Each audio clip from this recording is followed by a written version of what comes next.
Fala pessoal do sexto ano, tudo bom com vocês? Todo mundo aí ó, no ritmo do professor Gilson. Ele disse que a gente ia chegar dançando para ele no Morgá, a gente faz o passinho, né? O passinho do tio Lu. Então, gente, nós vamos para mais uma aula de história para as turmas do sexto ano, pela Educa Recife. E hoje nós contamos aqui com a ajuda dela, Elaine, aqui ó, no cantinho. Chega batendo aí, Elaine. Ah, mais para cima, aí. Acertou! Isso aí. Então, Elaine, nossa intérprete de Libras, está aqui nos ajudando para que nossas aulas se tornem mais acessíveis para todos e todas. E nós vamos, né, para mais uma aula para as turmas do sexto ano. Estamos retornando aqui às atividades. A gente passou um momentinho aí com a virose. Na quarta-feira vocês tiveram aula com a professora Yolanda, nos substituiu, mas hoje a gente está de volta. E hoje nós contamos também com a ajuda do nosso colega aqui, o querido professor Armando Pérez. E aí, professor, tudo bom? Vamos embora, sexto ano. Estou aqui de novo, né? Fiquei aqui porque vou ficar com saudade de vocês vão entrar em recesso. Aí eu disse, eu vou ficar aqui contigo, Luciano. Bem-vindo de volta, vamos embora.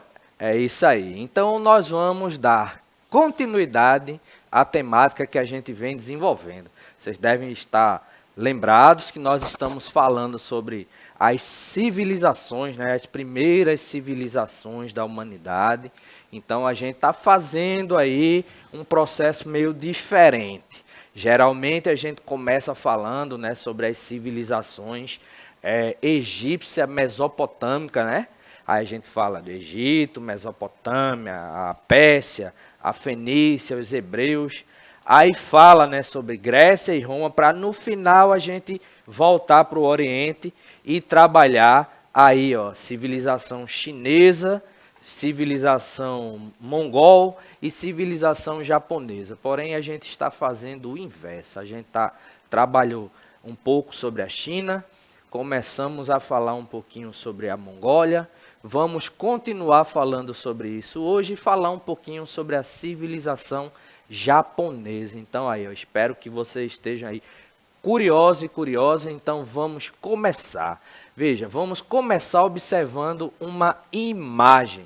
Presta atenção nessa imagem aí, ó. Eita, a imagem de uma banda, né?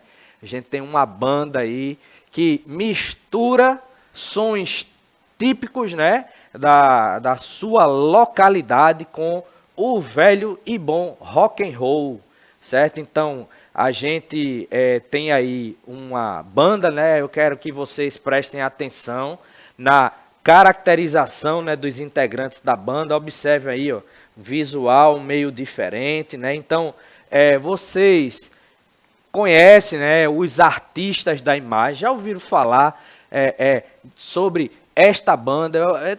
Eu acho que eu estou pedindo um pouco demais, mas vejam, nós estamos falando de uma banda, uma banda, né, de origem mongol, certo? Habitantes da região da Mongólia, né, que é o que a gente vai falar um pouco hoje. Então, é uma banda chamada The Who, certo? Então, eu trouxe aqui um trecho de uma música desta banda, né, para vocês verem a qualidade, né, e do som que eles misturam, né? Então, só para dar um gostinho para vocês pesquisarem mais sobre esta banda. Então, vamos lá.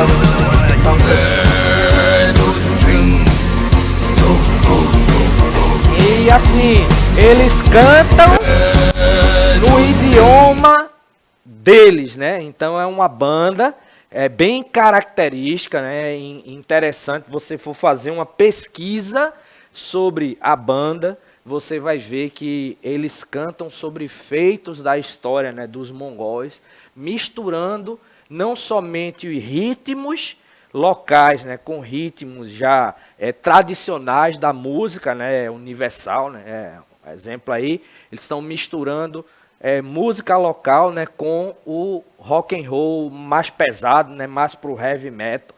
Então, e nas suas letras eles ressaltam, né, feitos, por exemplo, dos grandes cães, né, que eram os líderes mongóis, né, dentre os quais um dos mais famosos foi o Gengis Khan.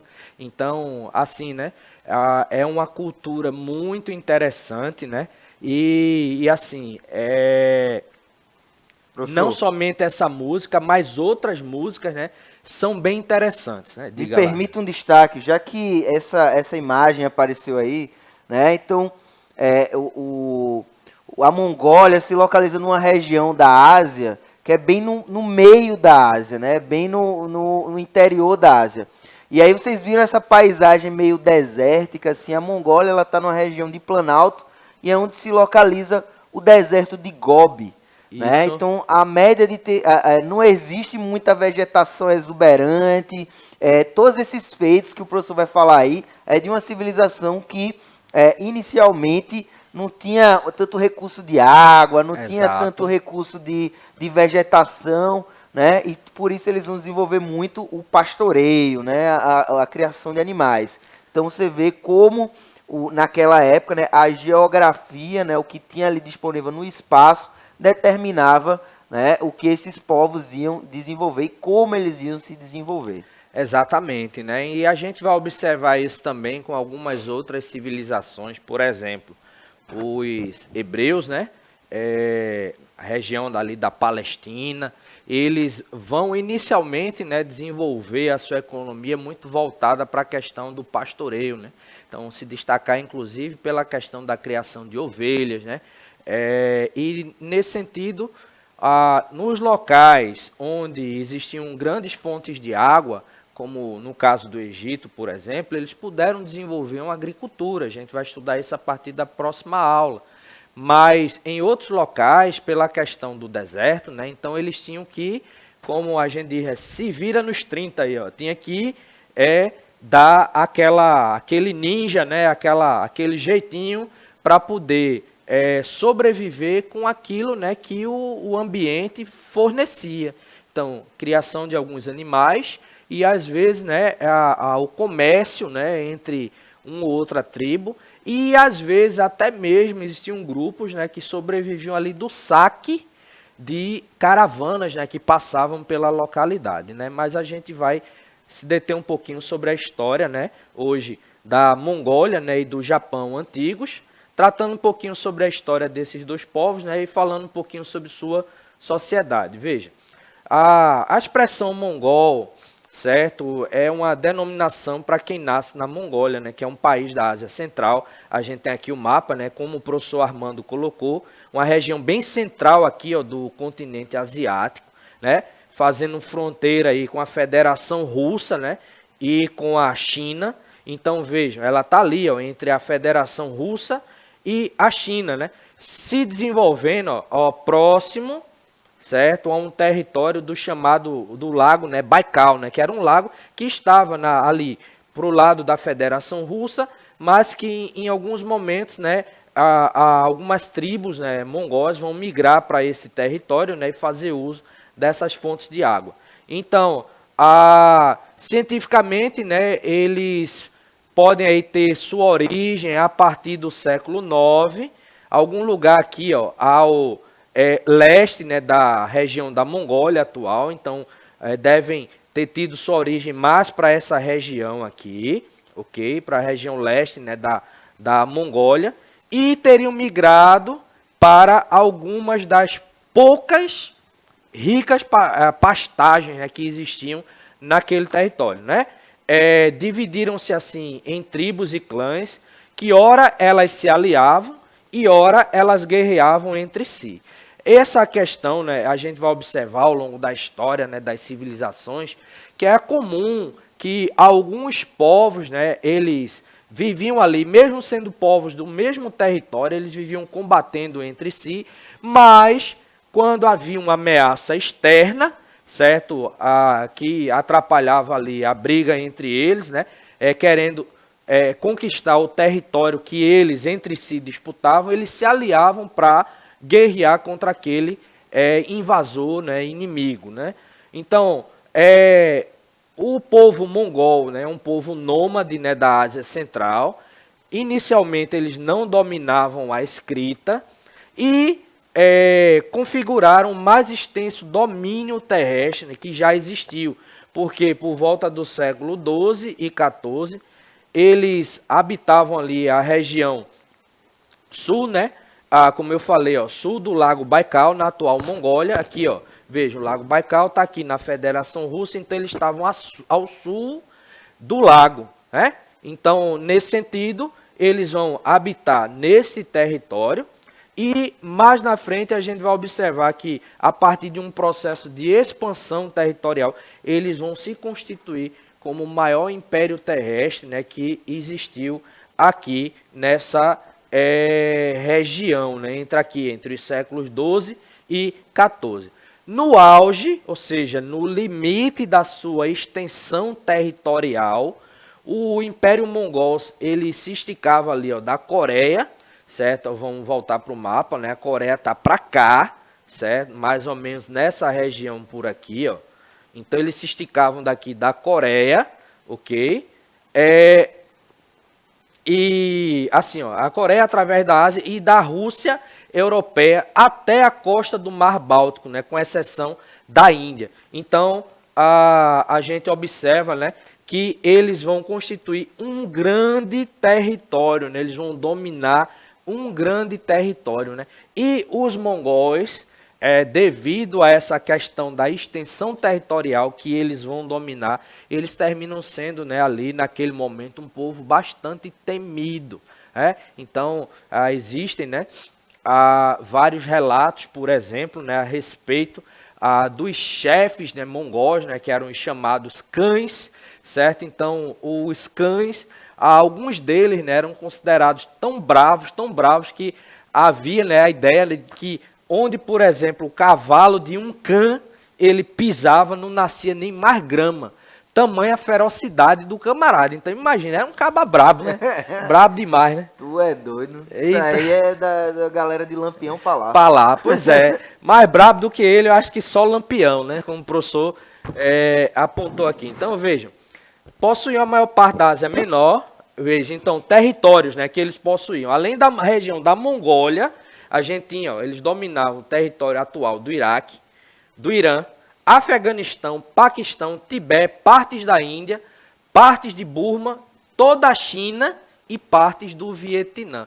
É praticamente os donos do continente asiático, né? Então, era um império que abrangeu praticamente todo um continente, ok? Então, eram guerreiros muito impetuosos, né, no sentido, né, de corajosos, né, de bravos, né, e lutavam entre si sobre terras pastoris e atacavam outras civilizações desenvolvidas do leste e do sul. Lembrar um detalhe, né, quando a gente fala sobre esses povos, né, nós estamos falando, né, de civilizações antigas. Lembrar que o conceito de civilização, ele, ao longo da história, né, ele foi sendo relativizado e foi sendo utilizado, né, como uma forma de justificar a dominação de alguns povos sobre outros. Vamos lembrar, por exemplo, né, a gente falou, a gente não falou aqui, né, isso foi uma aula para o 7º ano, que vocês podem estar no canal do Educa Recife, né, no YouTube, vocês podem ver, tem uma aula lá sobre os povos germânicos. E os romanos, eles se referiam aos germanos como bárbaros, né? Então, na realidade, os romanos se referiam a qualquer povo fora das suas fronteiras como bárbaros. Ou seja, uma forma deles dizer, esse povo não é civilizado, nós somos civilizados e eles não. Qual o critério que eles utilizavam para definir um povo civilizado? Possuir a cultura greco-romana e falar o grego ou o latim. Quem não se enquadrava nisso daí, para eles era considerado, né, não civilizado. Mas vejam, essa ideia de civilização, ela foi utilizada também como justificativa, né, para verdadeiras campanhas imperialistas. Quando vocês chegarem no 9º ano, vocês vão estudar o imperialismo e vão ver que vários povos da Europa, né, vários países da Europa, eles se considerando mais civilizados do que outros, justificavam a invasão desses outros povos, dizendo, não, a gente vai levar para esses povos civilização, progresso. Porém, esse conceito de civilização, certo? Ele pode ser relativo na medida em que a gente não colocaria aqui, né, quando a gente fala de antiguidade, né, um povo como mais ou menos civilizado que o outro. Apenas povos com culturas diferentes, né, e com patamares de evolução cultural, digamos assim, diferentes, né? Então, enquanto, por exemplo, a Europa, né, a partir do século, né, século 11 em diante, né, ela estava desenvolvendo, né, o sistema feudal. Muitos séculos antes, na China, por exemplo, e no Japão, eles já estavam em um patamar, né, de evolução cultural ali, que já era muito semelhante ao que a gente vai ver séculos mais tarde no feudalismo, Já né? estava rolando concurso E público lá. pois é, já existia concurso público para ocupar os cargos, né? Então, já existiam, né, formas, né, de cultura, né, a partir, por exemplo, da própria escrita, né, a própria escrita, né, o mandarim chinês, né, a filosofia confucionista, né? Então a gente já via, né, uma civilização bastante organizada, né, que já estava em termos de organização bem mais avançada do que a Europa no mesmo período. Porém, o que é que justifica, por exemplo, que mais na frente os europeus que chegaram, né, a esse patamar de evolução cultural que outras civilizações atingiram bem antes, a se colocarem como mais civilizados, né, do que outros. Então, isso apenas uma questão, né, de ponto de vista eurocêntrico, né, a lembrar, por exemplo, nossa cultura, né, brasileira, né, os processos de história do Brasil, durante muito tempo, né, tomava como base o início da história do Brasil o processo de chegada dos portugueses da América. Então, a nossa história, ela começa a partir de um ponto de vista, né, a partir de um evento ocorrido na Europa, né, e a gente sabe, né, que pelo menos uns 500 anos, né, 500, 600 anos, antes da chegada dos europeus, já existiam povos, né, originários aqui, com uma cultura, né, bastante rica. Então, quando a gente toma como base uma cultura para dizer que a partir dela uma outra é mais ou menos evoluída, a gente entra em um probleminha, né, que a gente chama de etnocentrismo. Ou seja, eu estou olhando a cultura do outro a partir da minha etnia, né, da minha cultura. E, na realidade, a gente está tratando aí apenas de culturas diferentes, né? Então, dito isso, vamos retomar. Até o século XII, né, os mongóis controlavam apenas uma pequena área próxima à nascente do rio Orkhon. Porém, entre os séculos XI e XII, um líder tribal chamado de Kabul Khan, certo? Khan é líder, né, chefe, né? Então, reuniu as tribos mongóis contra a China, controlada aí pela dinastia Jin.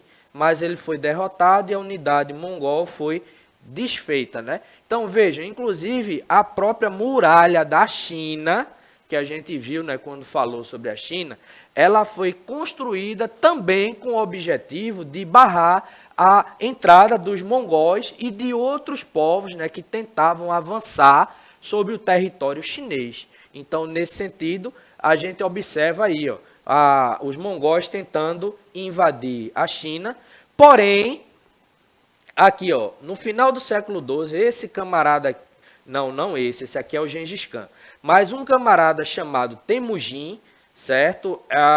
Ele, inclusive ele mesmo. Esse aí é Kublai Khan. Não, aqui a gente teria uma foto do próprio Gengis, né? Estava na frente da legenda. O Gengis Khan.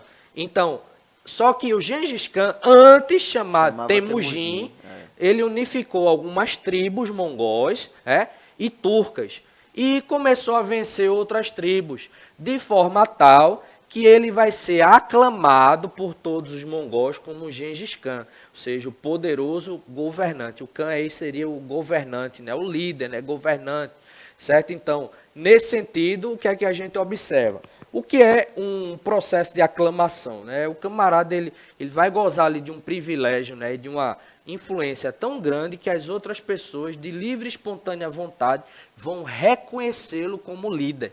Então, foi o caso do Gengis Khan. Inclusive, tem uma série bem interessante, né, que vocês podem assistir. Aí a recomendação, né, tem uma série chamada Marco Polo. Essa série eu acho que está em um desses portais, né, de streaming. E vocês podem assistir. Ela narra exatamente, né, o período no qual Marco Polo, né, que foi um viajante, né, ali europeu, ele chega à região da China que naquele momento estava dominada pelos mongóis, certo? Então ele vai passar um bom tempo ali entre os mongóis, né? Porque o objetivo dele era chegar, né? Passar ali pela Rota da Seda, né? Que foi construída pelos chineses. E nesse sentido, ele fica preso lá durante um tempo, né? E vai aprendendo ali com a cultura, né? A cultura oriental ali, sino-mongol, né? Então, nesse sentido, a partir do século XIII, os clãs mongóis eles se uniram e começaram a campanha de conquista do estrangeiro, seguindo o caminho dos hunos. Veja, os hunos, uma outra tribo, né, é a originária ali das estepes, né, asiáticas, né. Então, os hunos, né, cujo líder, né, principal foi um camarada chamado de Átila, certo? Então, eles seguem o caminho ali dos hunos, né, e eles iniciam um processo de dominação sobre outros territórios, né? Então, criaram então um dos maiores impérios que o mundo já viu, né? Que foi o Império Mongol. Olha aí a extensão do império. Billy Boy, dá uma ampliada aí, por favor. Beleza. Então, observe a extensão. Veja, aqui a gente tem essa área, né, central aqui, de onde partem as setas, né? A gente tem a região da Mongólia. E a extensão dessas setas aqui é o local onde os mongóis eles chegaram e exerceram, né, o seu processo de dominação. Então, a gente observa aí a extensão, né, territorial deste império, que foi um dos maiores impérios, né, que a gente já teve notícia aí na história da humanidade, ok? Gengis Khan ele passou mais de 20 anos de sua vida, né, governando os mongóis e conquistando novos territórios, né? Então, até a ambição dele era dominar todas as terras entre os oceanos, veja, Atlântico e Pacífico. E ele quase conseguiu, certo? Então, observe, voltando para o mapa, né, a gente tem o Império, né, chegando à região do Oceano Pacífico aí, caminhando para a região do Oceano Atlântico, né? Mas aí a gente observa a extensão do império, que ele vai de lá do extremo leste ali, né, da Ásia, até ao extremo oeste, né, chegando perto do extremo oeste, né, do continente europeu. Então, veja, ele pega uma grande extensão territorial. Por isso que ele é considerado um dos maiores impérios, né, que a gente já teve notícia, né, na história da humanidade. E esse mapa... Aí tu vai falar de Japão, deixa eu voltar. Não, eu só ia dizer que esse mapa aí deu um destaque interessante, né, que os limites, tanto ao sul quanto ao oeste, são em cadeias montanhosas, né? A gente Exatamente. tem aí ao sul, a gente vai ter a Cordilheira do Himalaia. A e região ali, aqui, né, Tibete, né? exatamente. E ali a oeste, a gente vai ter os Cárpatos, né? Ali que no mar ali. Então é interessante que ele não conseguia transpor isso aí, né? Eu acho que ele teve uma dificuldade A tática questão nisso territorial também, né? Pela própria estrutura, né? O relevo, certo? A gente observa, né, que o relevo, em alguns momentos, né, ele contribui para o êxito ou fracasso militar, né, de algumas civilizações, né? E aí o Sun Tzu falava sobre isso. Isso, exatamente, né? Tanto que, por exemplo, né, na época do Império Romano, né, e na época da Grécia, né, o que é que a gente observa? Uma das estratégias utilizadas por esses exércitos era chegar primeiramente no local de batalha. Porque chegando primeiro no local de batalha, eles se posicionavam de costas para o sol. Então, o sol, certo? Ele refletindo na face, né, do exército inimigo, na hora do combate, né, ele dificultava um pouco, né, ele atrapalhava pela questão da visão. Então, uma estratégia utilizada por esses exércitos era chegar primeiramente no local de batalha para se posicionar de costas para o sol, para não receber na face aquela luminosidade, né, e ter aí dificuldade, por exemplo, porque quando você pega, né, os arqueiros geralmente eles se posicionavam e atiravam para cima, certo? Para que a flecha ela fizesse, né, um movimento, né, de, acho que é uma Parábola. Parábola isso, né? Então fazia aquele movimento que ela subia e descia, né? Para atacar o exército inimigo. Então nesse sentido que a gente observa, né? Quando você vai fazer isso, né? Com o sol na sua cara, você tem mais dificuldade para mirar. Então é natural que você perca mais flechas atirando essas flechas e errando os inimigos, né? Então é uma estratégia. Vejam, vamos começar a falar sobre o Japão. Na próxima aula a gente conclui falando sobre o Japão. Mas veja, o Japão ele vai se localizar ali no Extremo Oriente, né? Durante muitos séculos ele se caracterizou como um complemento da civilização chinesa. Ele vai ter uma influência muito grande, né, da civilização chinesa. E hoje ele está entre as grandes potências econômicas do planeta. Aqui, ó, Japão. Veja, aqui no mapa a gente tem a Mongólia, China, Coreia, né? E aqui a gente tem o Japão. Japão que vai se desenvolver aí em um conjunto de arquipélagos, né? Então, nesse sentido, a gente tem aqui, ó, a região do Japão com algumas, né, das suas principais cidades, como por exemplo, Osaka, a capital Tóquio, Sapporo, Hokkaido, certo? Yokohama, certo? Tudo aí foram cidades, né, que vocês devem lembrar quando a gente teve, né, a Copa do Mundo lá no Japão, né? Então foram cidades que a gente teve a presença aí, né, de jogos, né, jogos da Copa, né? Então, as primeiras ocupações datam aí a mais ou menos de 8.000 a.C. e eles viviam da caça, da pesca e da coleta de frutos e raízes. Vamos encerrar por aqui, a gente vai continuar falando sobre essa civilização na próxima aula, ok? E espero que vocês tenham gostado, conhecer um pouco mais sobre essas civilizações, que inclusive talvez algumas delas não estejam nem aí no seu livro didático.